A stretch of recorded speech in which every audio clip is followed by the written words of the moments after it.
ডাকাত আমজাদকে মা পাশে বসিয়ে খাওয়াচ্ছেন, তার এঁটো পরিষ্কার করছেন।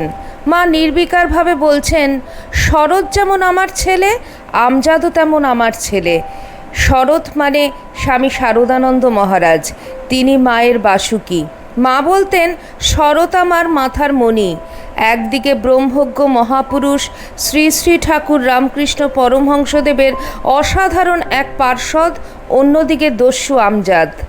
মা শরৎ মহারাজকে যেখানে বসাচ্ছেন তারই পাশাপাশি অক্লেশে এই দস্যু আমজাদকেও বসিয়ে দিয়েছেন।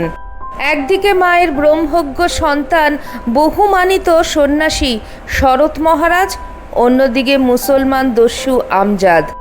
এই উভয় সন্তানকে মা নির্দ্বিধায় এক আসনে বসাচ্ছেন। এরূপ অপূর্ব ঘটনার দৃষ্টান্ত মা ভিন্ন জগতে আর কে দেখিয়েছেন? এই দৃষ্টি মায়ের বিশ্বদৃষ্টি।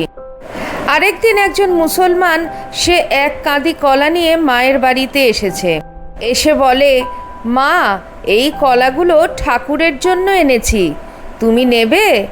মা ব্রাহ্মণের বিধবা, তিনি এক মুহূর্ত দ্বিধা না করে তার হাত থেকে সরাসরি কলাগুলি নিলেন আর বললেন, হ্যাঁ বাবা, তুমি এনেছো ভালোবেসে, আর আমি নেব না? নিশ্চয়ই নেব, এবং ঠাকুরকেও দেব। সরাসরি তার হাত থেকে কলা নিয়ে মা সেই কলাগুলি ঠাকুর ঘরে রেখে আসেন।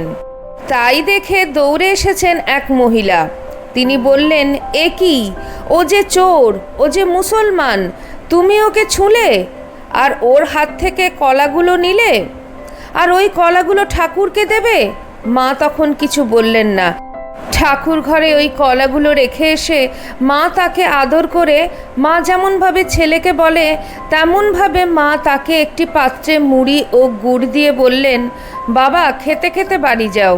সে আনন্দে ভাসতে ভাসতে চলে গেল। এবার যিনি প্রতিবাদে সোচ্চার হয়েছিলেন তার দিকে তাকিয়ে মা বললেন, কে হিন্দু কে মুসলমান আমি জানি, কে সাধু কে চোর তাও আমি জানি, আমাকে শেখাতে হবে না। ভাঙতে পারে সবাই, গড়তে পারে কজন? একই জায়গায় দাঁড়িয়ে, স্থান পরিবর্তন না করে একই ভূমিখণ্ডে দাঁড়িয়ে মা এক হাতে বিশ্বকে ধরেছেন, আরেক হাতে দেশকে, জাতিকে, সমাজকে ধরেছেন। ধরে আবার তার ঊর্ধ্বে উঠে চলে যাচ্ছেন। কোথায় যাচ্ছেন? কোন ভূমিতে যাচ্ছেন? সেই ভূমি বিশ্বভূমি। স্বামী পূর্ণাত্মানন্দজি মহারাজের লেখা থেকে শেয়ার করলাম। জয় মা।